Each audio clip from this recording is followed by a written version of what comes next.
و یو بدبخته ولګېدو ملګرو د ټیک ټاک لایب څنګه چې تاسو ته معلومات دي لایب به تاسو د ټیک ټاک کتلي ځکه چې د دې نن سبا ډېر زور او شور روان دی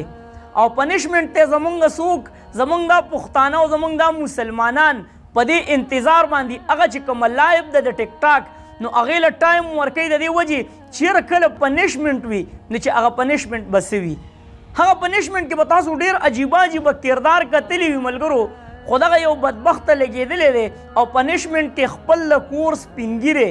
چې نیکه به یې که پلار به یې چې هر څوک به نو هغه چې کوم مخالف کسان دي نو هغوی ته دا ډیمانډ کړی دی چېرې د کور یو سپین ږیری دی راوله او هغه دیوال ته ودروه هغه په چپړه باندې ووهه دا ویډیو در سره پلی کومه بیا در سره ډېر ضروري پیغام شریک کومه خو نن به زما دا ویډیو دغه خلکو ته رسوئ هغه پښتنو ته به یې رسوئ ځکه چې لایب کې کم کسان ناست وي نو هغوی نه خو غیرت او پښتو هر څه تلي دي خو دغې پښتنو ته نن ویمه چې تاسو لایب ته ناست یې او د دې خلکو د ټیک ټاک دغې لایب ته تاسو ناست یې او دې له تاسو ترقي ورکړې ده او بیا ورته غلط کمنټس هم کوئ نو هغه د هغوی هغه ټیک ټاک هغه لایب هغه تاسو کوم ځای ته ورسوئ نو په هغې کې بیا هغوی کوم کردار ادا کوي هغې د دې مشر دغه چې کومه بېعزتي دغه بدبخته کړې ده دا واورئ بیا در سره یو څو خبرې کوم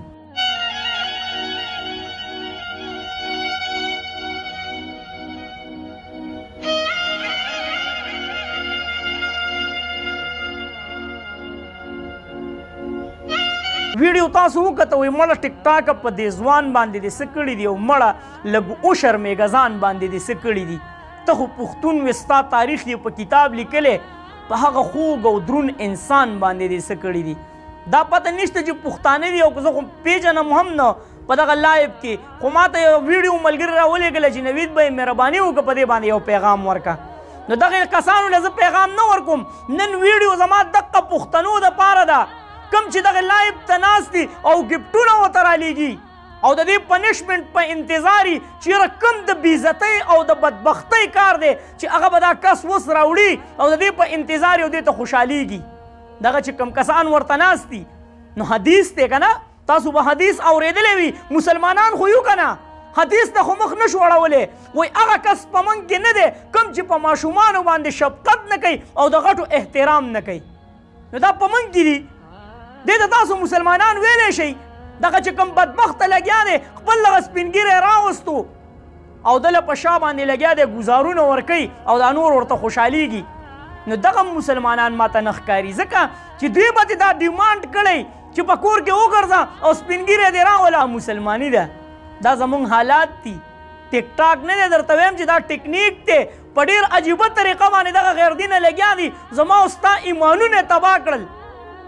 او دغه بدبخته چې خپل د کور په سپین ږیري پسې به ګرځېدو په دې سوچ باندې چېرې پنشمنټ به کومه خو دا پنشمنټ نه دی ښه پنشمنټ کم یو دی چې کله دې دا سترګې داسې پټې شي دقې ته پنشمنټ وایي او کله ته په قبر کې کېښودی شي که نه او ته کې تورې تیرې شي او ستا د اعمالو حساب کتاب کېږي دې ته پنشمنټ وایي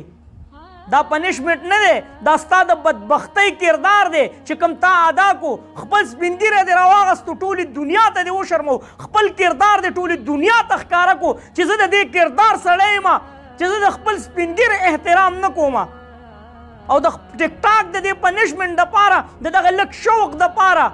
او که په دې کې پیسې ګټلې کېږي نو په شړک او په نالت دې ستا دغه پیسې ولګي چې ته ګټې او په دې سوچ باندې چېرې زما مشران به دا به لږ په سهولت چې مونږ خو پیسې کتلې دي چې خلک پیسې په دې سوچ باندې ګټي چېرې زمونږ کوم مشران دي نو چې دوی ته عزت میلاو شي دوی ته سهولت میلاو شي خو دا پیسې ما په پیله ځل باندې ولیدلې ځکه ویلې کېږي دا چېرې ګفټینګ کېږي او پلانکې کېږي او ډنګرې کېږي په دې باندې دا خلک پیسې ګټي نو دا پیسې ما په پیله ځل باندې وکتې چې یو کشر رالګي د خپل مشر بېعزتي کوي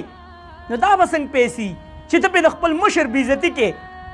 دا څنګه ژوند دی چې ته ټولې دنیا ته خپل کردار ښکاره کړې چې زه د خپل مشر سره داسې کردار ادا کوم مړه دغه مشر به دې په دغه وخت کې څه سوچ کوو مه ګورئ دغه چې کوم د ټیک ټاک مقابلې دي ځکه چې دا چې کوم کردار روان دی نو دا درته ویمه چې ګوره که عذاب راغی نو دا سوچ به بیا نه کوئ چې زه پکې نه یم ځکه په وچو کې لامده سوځي نو په دې کې ورسره تاسو پوره شامل یې ښه ځان سره یاد ساتئ انشاءالله العزیز ستانه به هم د دې تپوس کېږي د خپل ربه دا امید ساتم چې دا تپوس به ډېر زیات سخت وي خو مه ورکوئ دې خلکو له ترقي، مه ورکوئ دې خلکو له ټایم. چېرته مې الله ښاد آباد او خوشحاله ساته. اخره کې یو اواز: پاکستان زنده باد، مسلمان زنده باد، تل دې وي آباد دې وي زموږ وطن پاکستان دې وي، مسلمان دې وي. الله په امان.